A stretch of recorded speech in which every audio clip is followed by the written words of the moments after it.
Bombshell Brunches, where your hosts Raquel Rodenberg and Kristina Lau sip and spill with badass babes every Tuesday morning.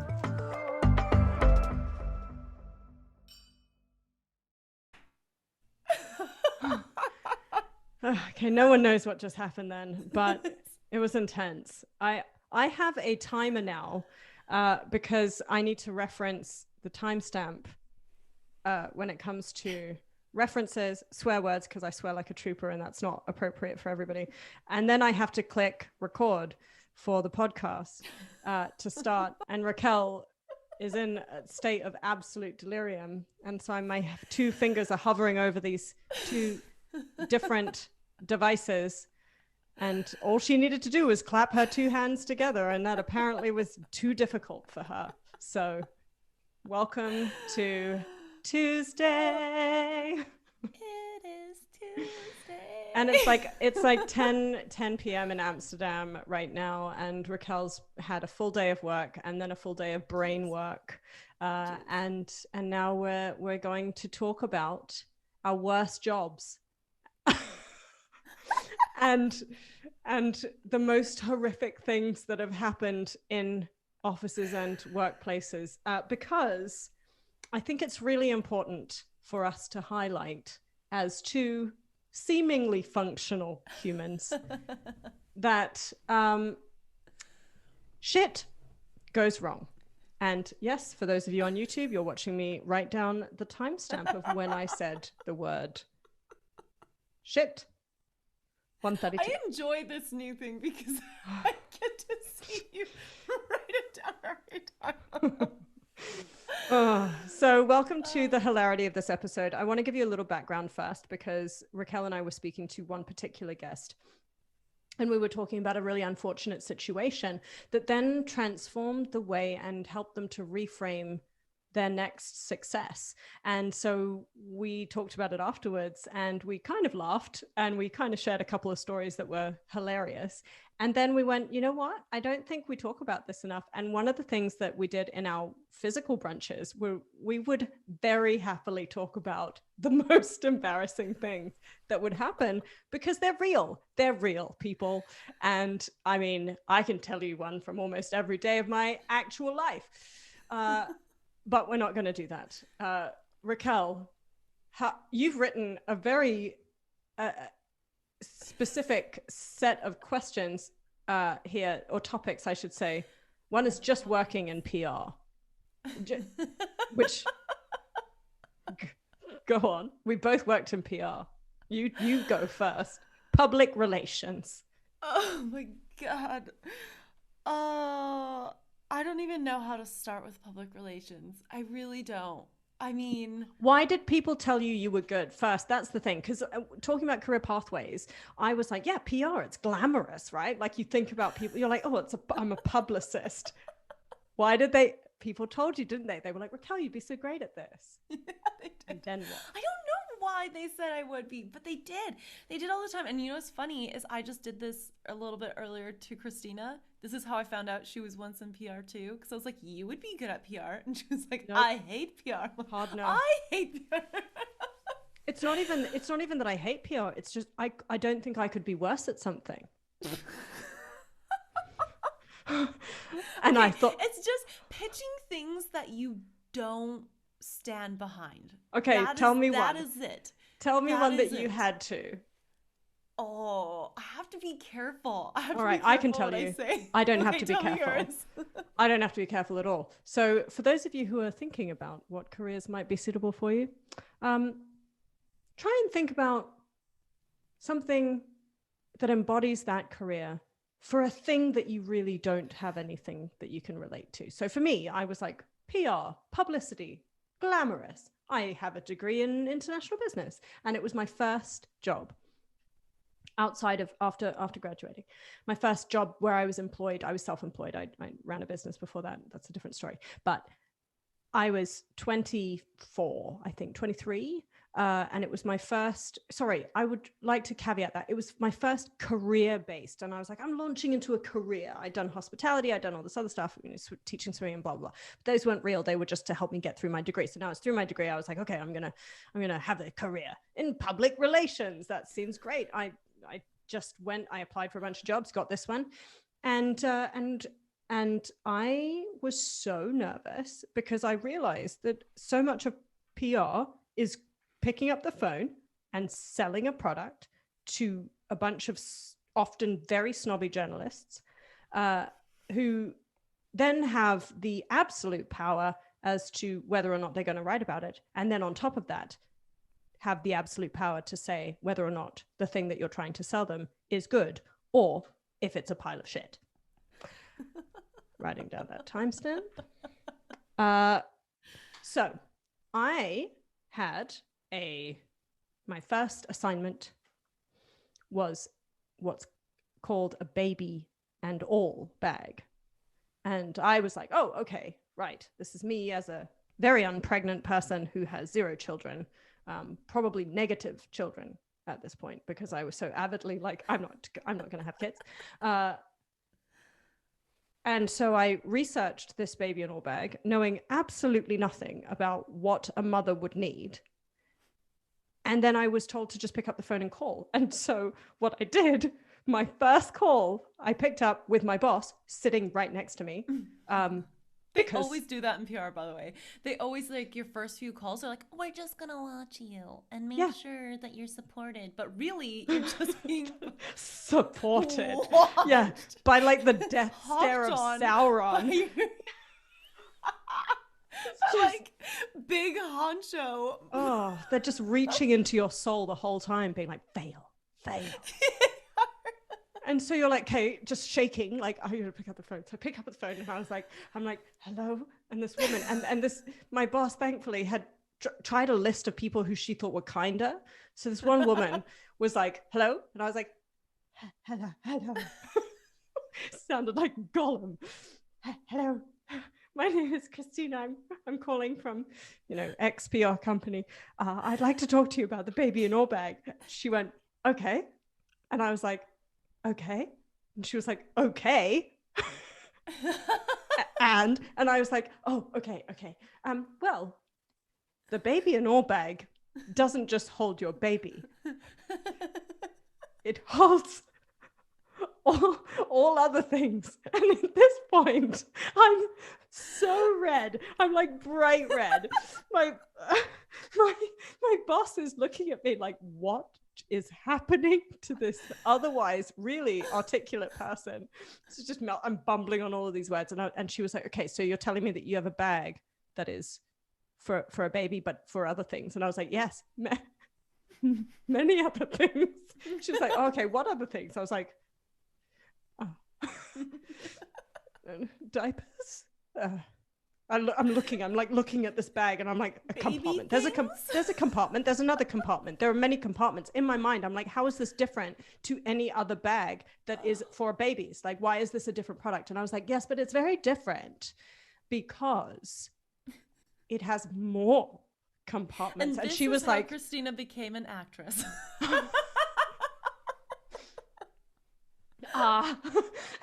Yeah, by not being able to sell anything. You'd think as an actor I'd be able, well, I hadn't trained professionally in acting at that point. Maybe that would have helped me. I think that would have helped. No, I think actually it would have made it worse. I would have been like, you're right, actually. Laura, I don't know what else you could. Do you have children? Maybe you can tell me, Laura. After which I'd be promptly fired. So that was my foray into PR. I just didn't know what to do. I had no concept of what would happen to me physiologically, like the level of nerves. It's so true. You get like sweaty and gross. Yeah. Breathy. Like no wonder the journalists are so upset. Like nobody wants to listen to a sweaty, breathy person telling them about some shitty product that they clearly don't know anything about. Oh, and this woman was trying so hard. She was like, okay, I think that I'm hearing that it's got some interesting compartments. And I was like, I gotta go. The journalist in her was like, there's a bigger story here. Oh. Okay, I can bring up a couple. I did, as you were telling the story, I did think of a couple I can bring up. Okay. So, I'm going to go way back to when I was actually in school for PR, because I actually didn't fall into it. I went to school for it, which has helped me in many, many ways, but the career path was just not for me. So as our final project, we had this event, and it was like a charity event, and the charity was great.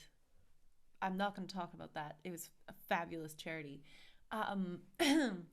But our event was a little downtrodden. A lot of the spaces were taken up. So we had, you know, a relatively small space, and we had to earn money, and we were doing that through, oh my God, it was like, it was not a good scene. Like, the event was really, nothing special was happening. Really nothing. Like, no live music, no, they were tapas, but they were What was it? Just a bunch of people in rows sitting in a circle drinking Ribena? What? Family and friends, probably buying some beer and wine, having a couple tapas that were okay, but they were not. They were probably just tepid, weren't they? They They were tepid. They were tepid tapas. It's the worst. Oh my God, but it was so bad. And the family and friends who came out were so supportive. But anyways, part of our project was that we had to pitch it to the media, and we had to get media to show up to us. Oh yeah. Oh no. And of course, I am the worst. Kristina knows this. I cannot lie to save my life. Yeah, you really can't. I'm so transparent. So bad. It's embarrassing. I mean, it's great because I always know where I stand. And so everyone's like forcing me. I don't know why I became the scapegoat, but I had to call. You studied PR. You realize that's why. People were like, she's studying. They were studying PR. We were all in the same class. Oh, okay. Yeah, that's unfortunate. So I had to call CBC, which I was like, if I was a journalist, I would not pick up this story. and they've scared Great us way to start. Keepers, and they've scared us about cranky journalists. And I'm like, I don't have any contacts here. I don't even call friends out of the blue because I don't like taking up their time. Like, I don't want to call this journalist and take up his time. This sounds like a rude thing to do. Anyways, so I had to call him, and he was the gatekeeper. And same story, he was so nice. He was so nice, and he listened to my whole little spiel, which was like shaky and sweaty and breathy and pausey at the worst moments. Nobody got sent. Nobody covered the event. Not one person. Oh my gosh. It wasn't on me alone, okay? It wasn't on me alone. Sure. But well, you were the one in charge of that one. Oh my God, but that was like the first moment that I was like, this is what this job is? Because this is my final project for this diploma, and I don't like it.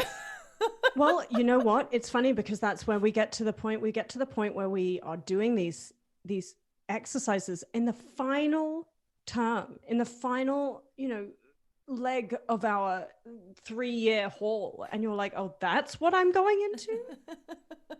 Thank you for the clarity to begin with, because otherwise the pitches are like, I was like, but no, they're so templated, like anybody could write this, and there was no creativity to it. I mean, people who are really good at PR, I am not shooting down PR. People who are really good at it and really passionate about it are creative, and they're so good at finding those angles. Oh yeah, they're just not us.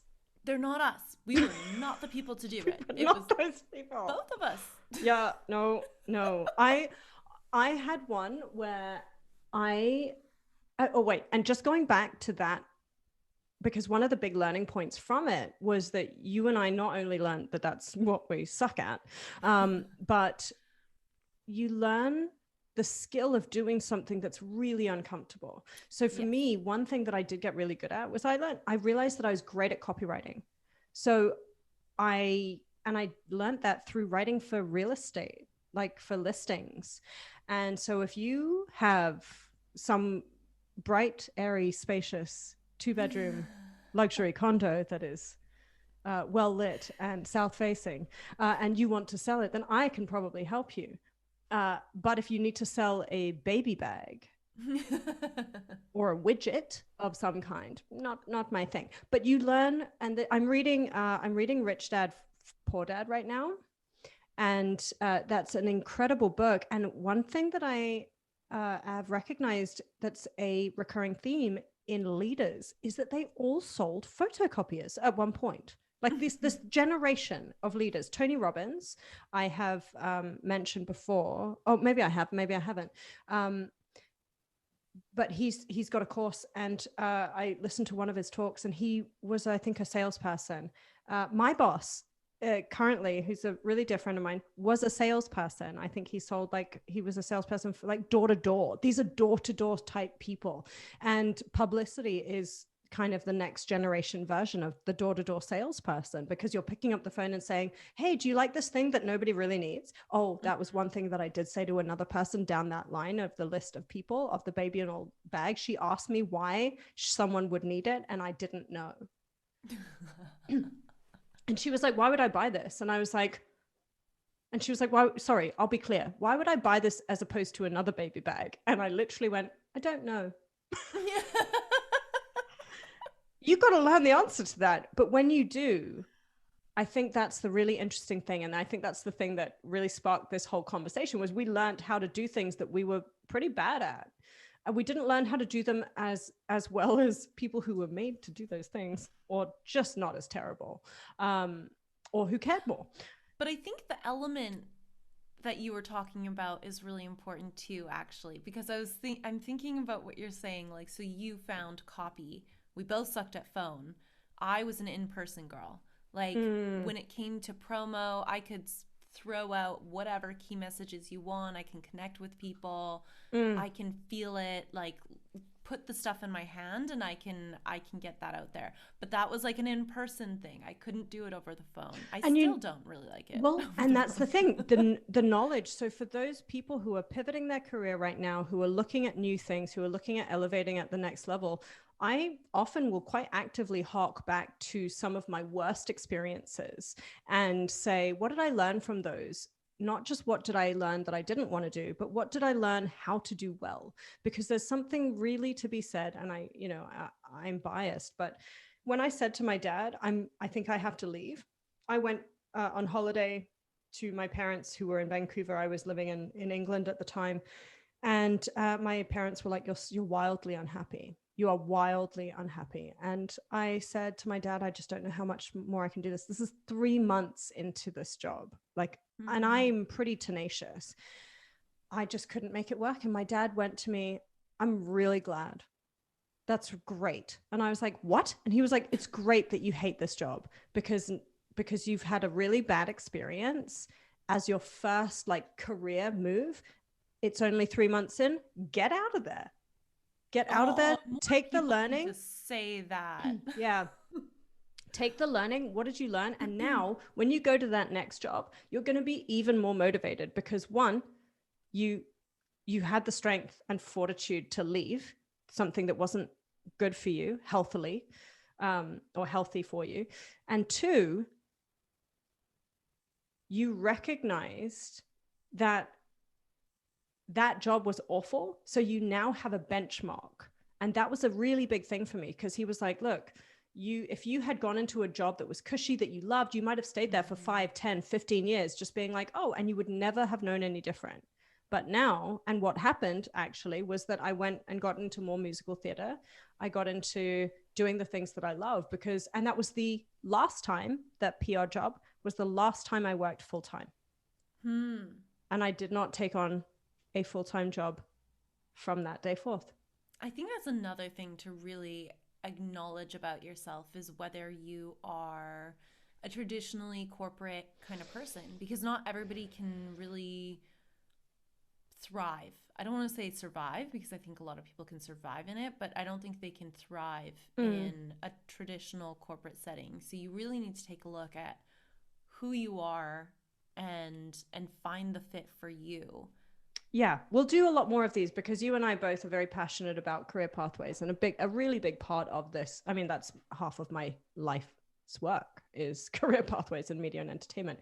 And I'm constantly digging into what it looks like. And it's changing. You know, like we look at COVID and the effect. I've read so many articles on the future of work, and the impact of COVID on healthier working habits, on decentralizing, deconstructing those norms.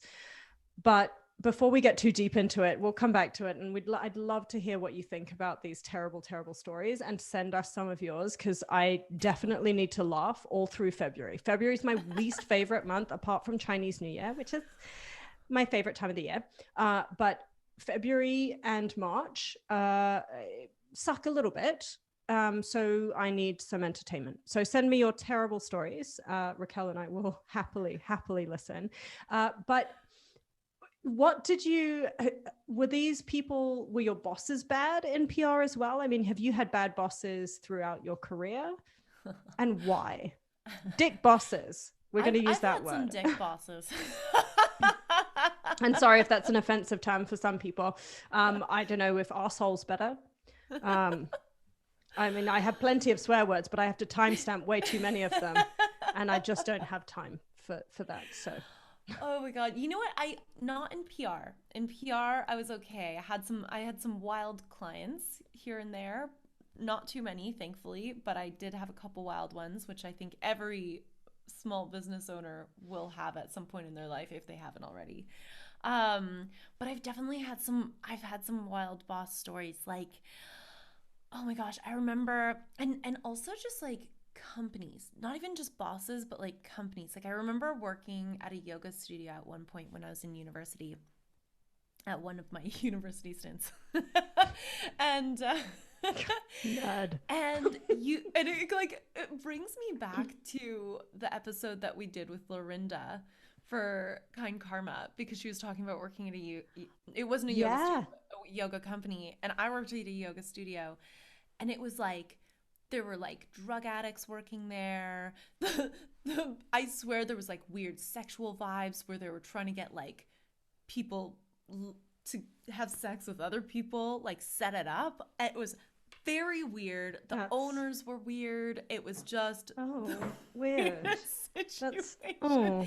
And it's yoga. Like and it was a fabulous yoga place. I'm just gonna say, like, it's one of my favorite. I think it closed down actually. Well, thank goodness. But it was one of my favorite yoga studios in the city. Very lovely. I don't want to walk into a yoga place and have someone be like, "Oh." Well, this was all within the organization. Yeah, but it bleeds out. It bleeds out. It did. Well, really? That's actually a lie. It may have. Yeah. See, that's the point. The point is, at some point, it's going to seep out of your pores on a corporate level. At some point, it's gonna. I think you're right. I think you're right. And I think we're getting recesses of my brain. Yeah, we're just getting more. We're getting less tolerant of it, and we're getting more aware of it, right? You know, people are thankfully becoming more socially conscious. But I mean, let's think about it. These terrible bosses of yours. How did you deal with them? What did you learn? How did you grow? How did you embrace that and be like, okay, I'm a better person because of it? You're not, but I am. I think it really depended on the phase of my life, I would say. Mm-hmm. So when I was younger, I was actually probably the opposite to maybe some people, but I was a pretty good little spitfire thing. People weren't really going to mess with me too much. And I found a lot of times with bad bosses, it was with older male bosses, older than me, not old, but older. To me, I felt like they were old. They were maybe in their 40s or something. At the time, I was probably like 18. Ancient. Or, I don't know. It felt very ancient. And their perceptions of me, and that was always really shocking. And I think throughout my life I dealt with that in different ways. Like at first, when that would first happen, them totally getting the wrong impression, which I really to this day don't think it was the wrong impression. I think it was like wishful thinking on their part. Very well said. There were no indications other than me being a happy, smiley person, which I do to and absolutely everybody. And beautiful with high cheekbones, and you look like a human Barbie. But it's hard. Society has made you into literally what everyone looks at as a Disney princess / Barbie. So people have, and we've talked about it, and because you're giggly and smiley, they're like, oh, bimbo right. moment, or like right. really sweet, or I want to get into that person's pants, or like yeah. So they're good gross. Distinction. It's so gross. And so when I was young, I had a really direct comparison. I'm actually so proud of the younger me in this situation, because I was working at a restaurant, and prior to that I had been teaching at a kickboxing studio, where I had also male bosses who felt much older, but they were fabulous. They were respectful. They understood what I brought to the table. Like it was a really good situation. And then to go into the restaurant industry and have someone treat me that way, and I act the same way with both sides. One side never tried to, do anything, and then this other side to be so creepy. That was just easy. I just called in and said, never coming back. Well, here's the beauty of relativity, right? So to anyone who's kind of starting or has been in one position for a long time and has kind of forgotten some of these things, maybe this will kind of prompt a little bit of memory, or for you to dig into, embracing what your learning is. If there's a position you're in right now that you're not particularly enjoying with people that you don't particularly like, it's really important to stop and say, how am I going to deal with this? How's my best version of me going to deal with this? How can I actually deal with this? Because I think those are they're very different things. I actually had a huge aversion to any kind of conflict. So funnily enough, when I meet people now, for some reason, they think I'm really confident and happy to have an argument, when the reality is, if someone had an opinion that was different to mine in the lowest stakes kind of way, I would go bright red. I wouldn't be able to deal with it. I could not deal with conflict at all. And so when I would go into these situations where hospitality, I would agree with you, even in different parts of the world, hospitalities can be pretty brutal. I mean, in Canada, what I've seen in Vancouver is the objectification of servers, which I find harrowing. But a lot of people see servers just in the word, people of service.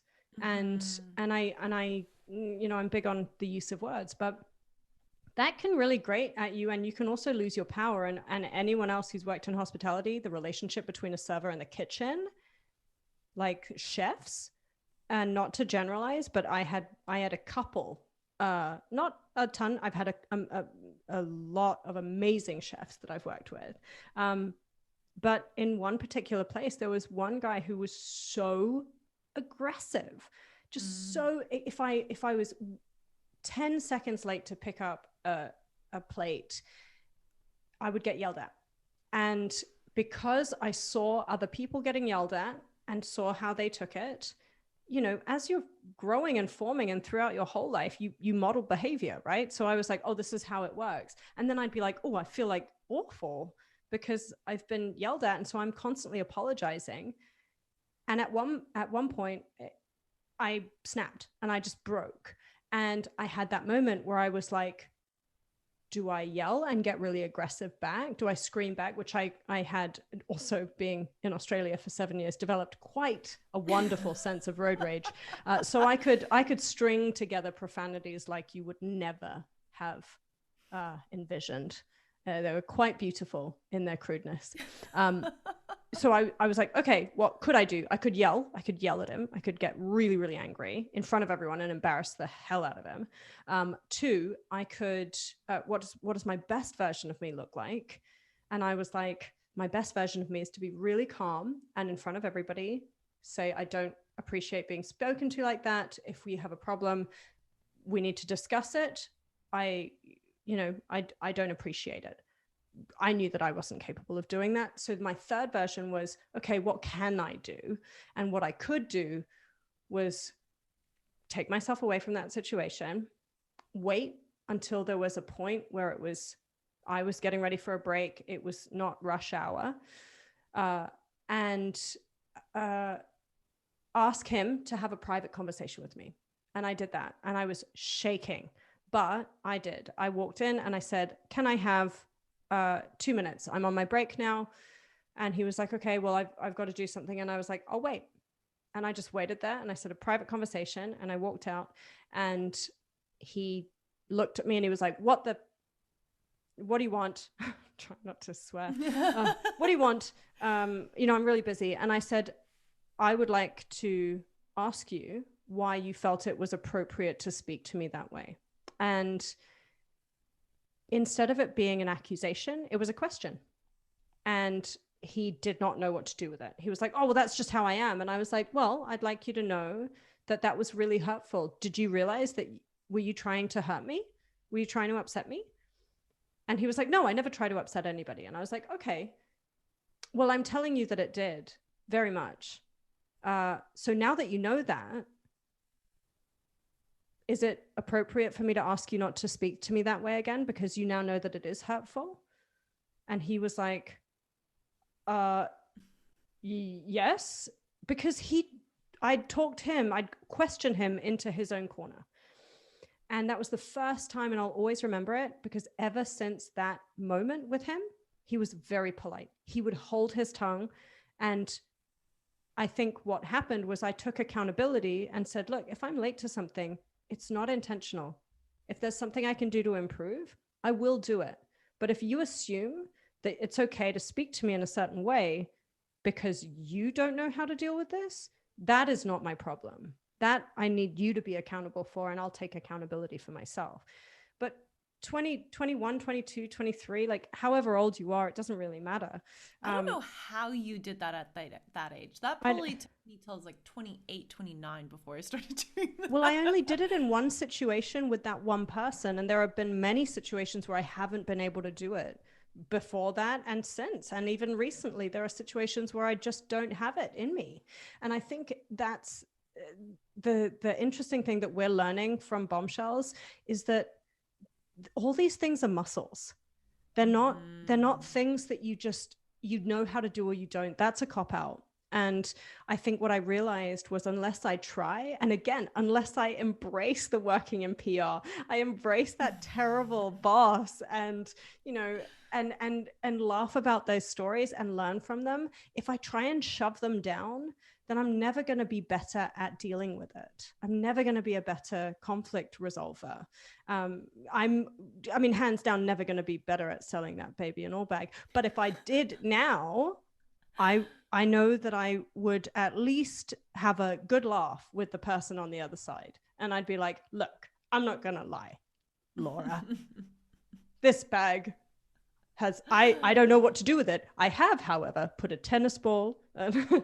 I would put in other things. I'd be like, it doesn't even need to be the baby in all bag. It can be my travel suitcase. I think that would be very successful. I'm just going to say. Thank you. But also I think the power is figuring out those places that are just not going to work for you anymore. And why? I remember working at one place and it was all male management, really predominantly male in the company as it was.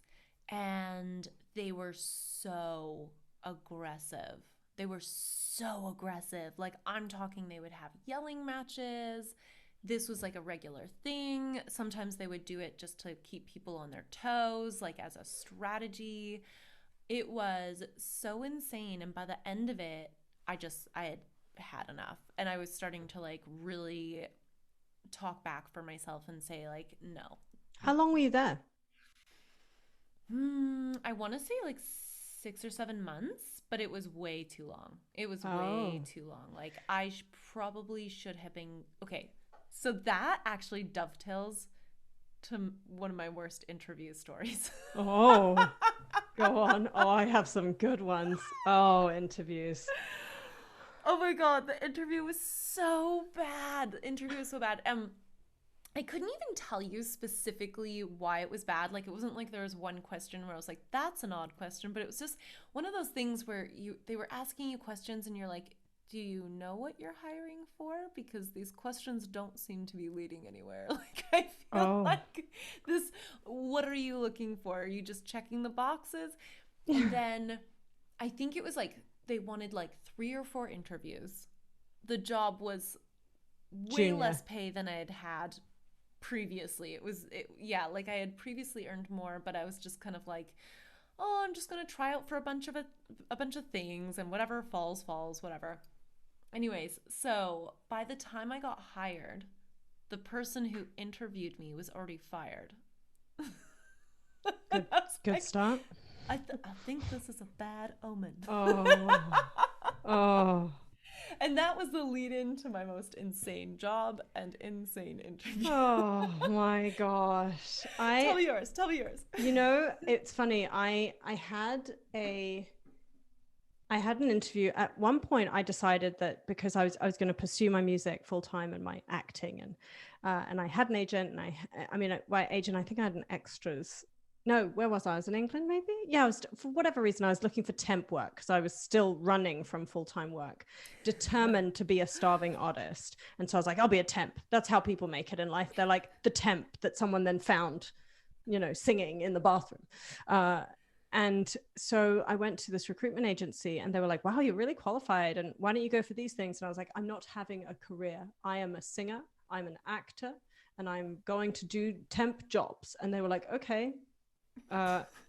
Here's one, and it was for like an architecture firm or something like along those lines of something I knew nothing about. And so I went for this interview so full of myself. I was like, this is for an executive assistant like position. I have had and owned diaries since I was 13 years old.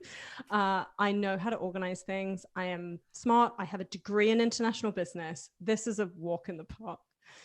Get off the phone to the recruiter. She's like, are you ready to do this? I'm like, yeah, this will be totally easy. It's fine. I'll call you afterwards after it's done.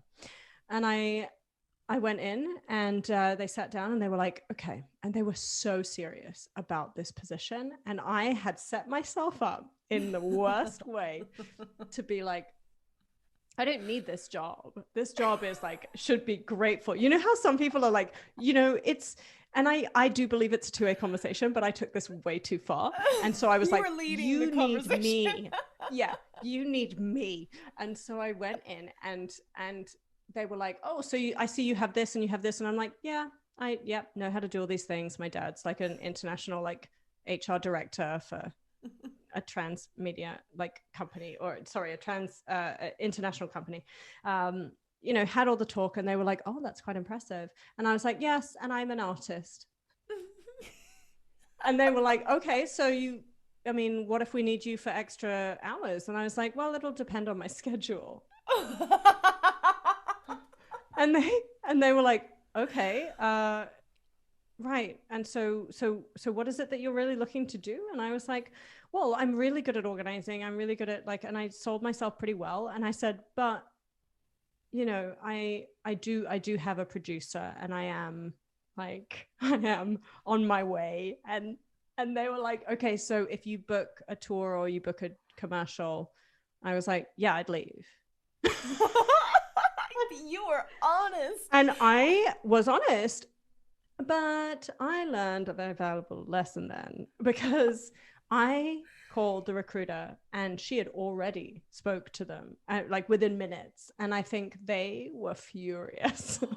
Really? And I don't like to not be liked, so I had gone in being like, I'm going to test out this way of interviewing, and I went in and I really failed. Boy, did you test it. They called the interviewer and the recruiter, and the recruiter was like, so I think we need to talk about what you're doing in there. And I was like, oh no. And then my other side of me, my normal side, just melted, and I was just like, oh no, I'm never gonna get hired. I'm the worst. I'm not doing it. And it was this huge pendulum. And this was 15 years.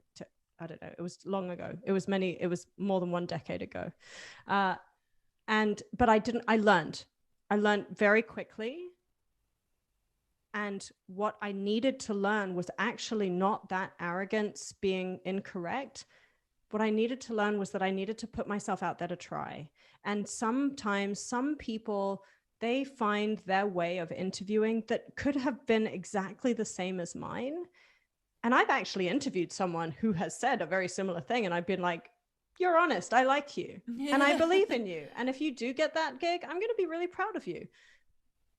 Some people it really works for, but you have to be ready to try different things in that interview room. And that's the scary thing, because most people are like, but I really want this job, which again comes back to, you know, we don't think about why we really want that job when we're first starting out. We actually really want the validation. I just wanted the validation of having a lot of people offer me a job because I wanted to validate that I was really employable. I just didn't want a highfalutin job because I was an artist, you know.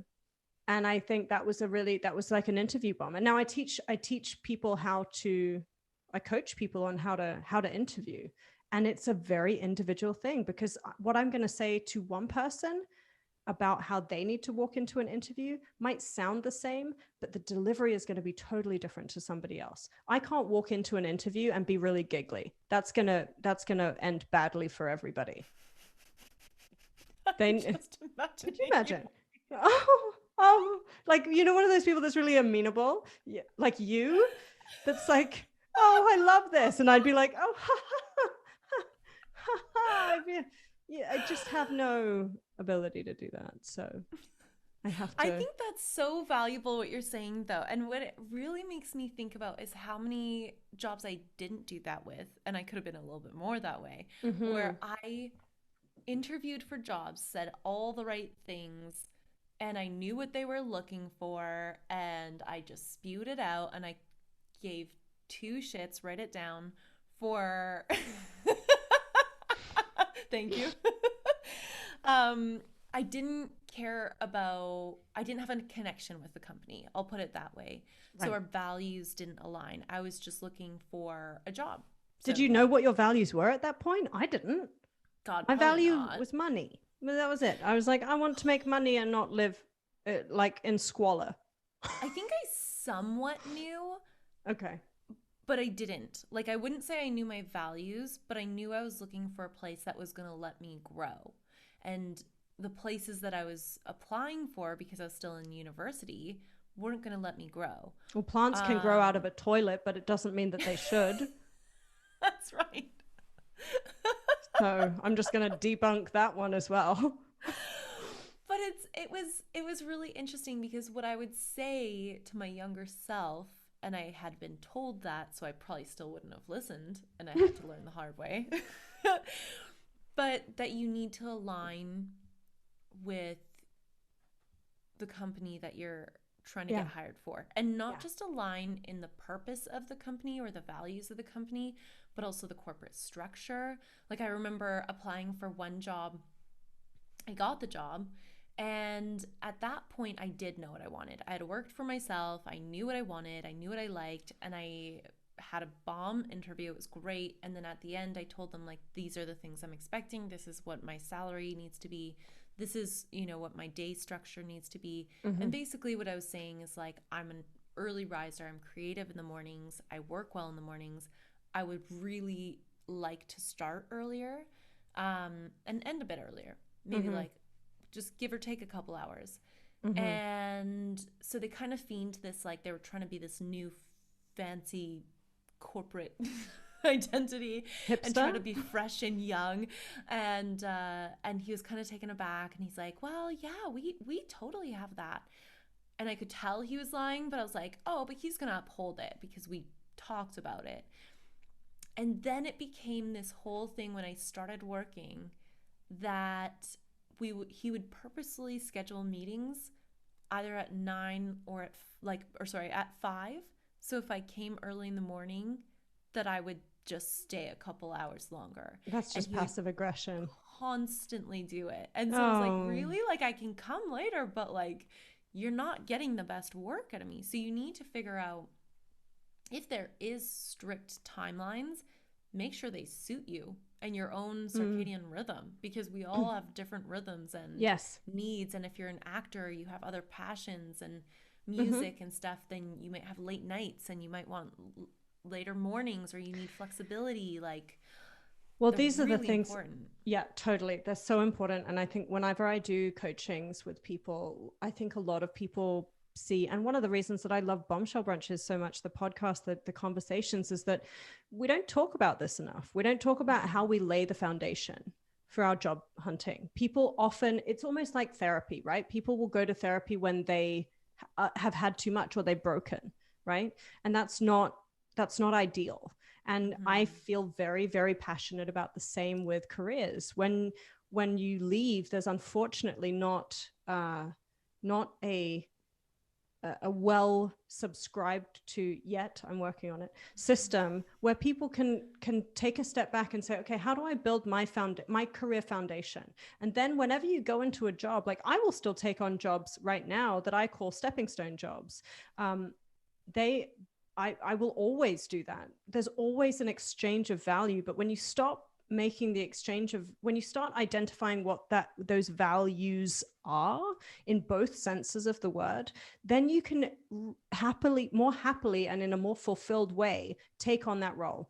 Like if I'm offered a 2-month contract that I really don't want to do, as long as it doesn't interfere with my values, I'll give a go away price sometimes and be like, I'm not giving you a discount. I'm not giving you any of these things. I'm going to give you my highest rate because I am not passionate about this, or it is not going to further my career. So it's just money. And if it's just money, I need this much money, because otherwise I'm giving up the time that I could spend on my album, or I could spend on all of the other things that I'm doing.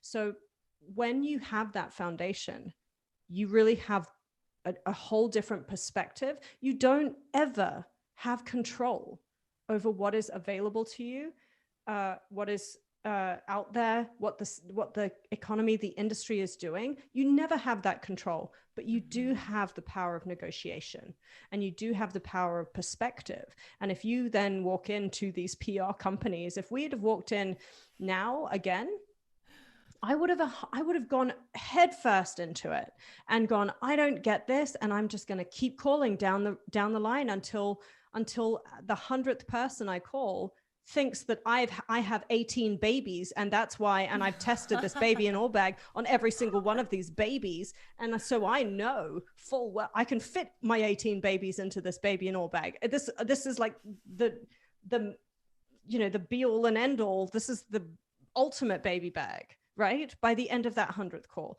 And I would know that, and I would probably like it as much as I did then, but I'd have a purpose. So I'd know why I was doing it. And I think that was going back to that the book, Rich Dad, Poor Dad, was when he said it, he was like, you got to learn how to do the things that you're not good at doing, because you need them.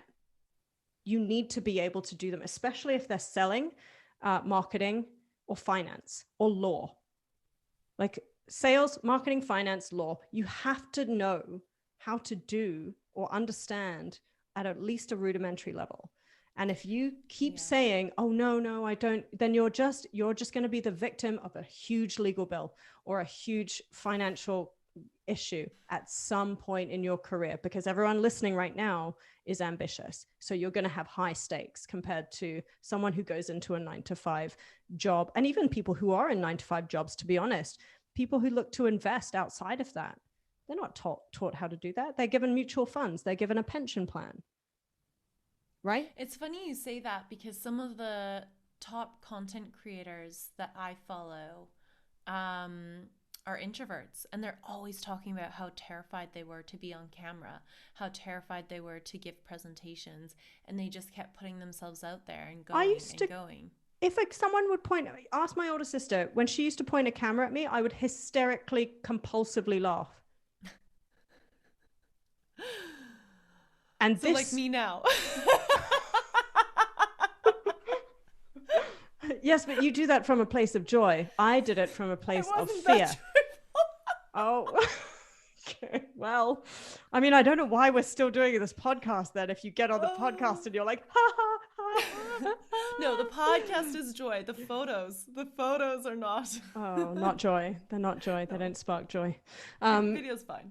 Video, I couldn't do it. Like, you know, but you push past it. I had stage fright for 5 years. I couldn't open my eyes on stage for 5 full years of my life.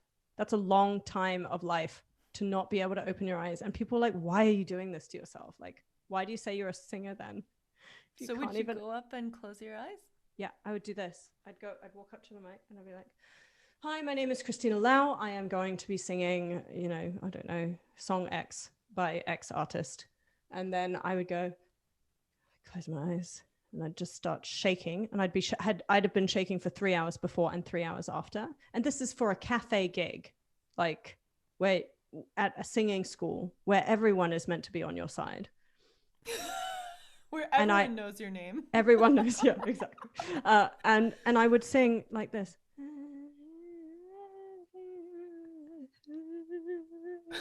And people would be like, oh, and at the beginning it would be like, oh, that's terrible. And then they'd be like, why is she still on the stage? And then they'd be like, okay, now I'm really bored. And it's true. That's how I started. That's how I started singing. I was so gripped by fear. But something said, this is what you need to do, and push past it. And it was just a huge lesson. Oh my God, huge that's lesson. So interesting. Did you know I was, so when I was really little, I had a horse. I had no fear. But when I think I only had a horse when I was really little for like a couple years. And then I moved to the city, so I had no more horses. And then I decided I was going to start riding, I think probably around maybe even younger. Anyways, around 8 or 9 or 10 or something. Little kid life. I was petrified. Oh. I thought it was looking at me funny. I thought like it was giving me side eye. And horses, well, their eyes like are on the side. Cross ties, and if people don't know what cross ties are, it means like they're hooked on by either side, so its head isn't going anywhere. And I was like, no, it wants. But their eyes are on the side. Yeah, and I had to brush it on the side, and so it was like. So it was just it just had its eyes where a horse's eyes are, and you're like, you're side-eyeing me. No, it's side-eyeing because it's like the whites of its eyes were showing. Oh, I see. Right. Turns out like it that was hamster. It was just, but I felt like this horse had it out for me. Right. It was like half dead, super old, very sweet. But anyways, I was terrified. And for the longest time, I don't know. I just was like, it was like hell just getting on the horse. It was hell grooming the horse. And all the time people were like, my grandma's like, you don't have to do this. You don't have to do. And I was like, I love it. Sweating and petrified. Clammy. And then I'm going to work in PR. Go from this to PR. So crazy. And, you know, I think you're right. There's certain things that come up in life and you just know. I mean, I still get asked that for what I'm doing now with graduate school, because I quit a very good day job and I left everything and I came here, and it's very uncomfortable, and it's in middle of pandemic, and the schoolwork is insane, and it's extremely stressful. And they're like, why are you doing this to yourself? Yeah. And I'm like, because you need to. And my friend the other day was just asking me, like, do you ever just like get tired of it? I'm like, all the time. I'm always tired of it. It's a lot. It's so draining, just putting yourself out there and doing new things. But there's certain things, and I think that's when you know it's the gold. When it's uncomfortable, super uncomfortable, sweats, stomach aches, vomit feeling, nausea, that feeling, but you still have this inner drive to do it. That's when you know. Or it's food poisoning. That's the spot. Yeah. Or it's, which you got. I had. I know. So just quick distinction. If it's that for more than one day, seek help. Yes. Yes. It's probably more than nerves. But yes, agreed. Totally agreed. I think there's a lot to be said, babes out there listening to this. There's a lot to be said for just understanding that, you know, my older sister tells me this all the time. the universe doesn't give you things you can't handle. It's about finding what those lessons are. And, you know, and then finding a group of people like we did for Bombshell Brunches and laughing at the extraordinary mishaps that we have found ourselves in. I once worked for a company and I was teaching swimming. At one point, I remember them coming out and being like, well, I don't think you should get in the water. And I was like, why not? I'm standing in the water. And they're like, oh, well, you know, Jim over there got in the water yesterday. He's got no hair anymore. What? I just didn't know what to do with that information. I was just like, what is this learning? You just dip your legs. What is this learning? Yeah, like... literally, I had been soaking. And that was testament to my Eurasian heritage, where my hairs were still there. They're just really stubborn. They won't leave. But I was like, how do I deal with this situation? And I later got out and was like, I better speak to somebody about this. Whereas, like, you know, 2 years ago, I would have been like, oh, it's fine. I'll go bald. Don't worry about it, guys. Don't worry. It's good. I'm fine. I'm strong. My skin's pretty good. Skin's pretty thick. I got thick skin. It's fine. I'll take that shift. By myself. Yeah, just as long as you'll tell me I'm good. Oh, okay. We've talked your ears off today, but it was worth it. Send us your stories. Tell us what happened to you. And you know, if you work in PR, thank you. You do, so we don't have to. And I appreciate you for being better than we could ever be. Yes. Being authentic on your phone calls, which I was not. Or maybe I was way too authentic. I don't know. Yeah. Yes. Either way, well, it wasn't working out. It's not working. Until next week, I hope you've had a laugh. We certainly have. And we'll see you then. Happy Tuesday. Happy Tuesday. Thanks for listening, Bombshells. In order to continue to elevate, subscribe and don't forget to click that little bell so you can get notified every time we have a new badass brunch. Until next time, stay focused, fierce, and fabulous.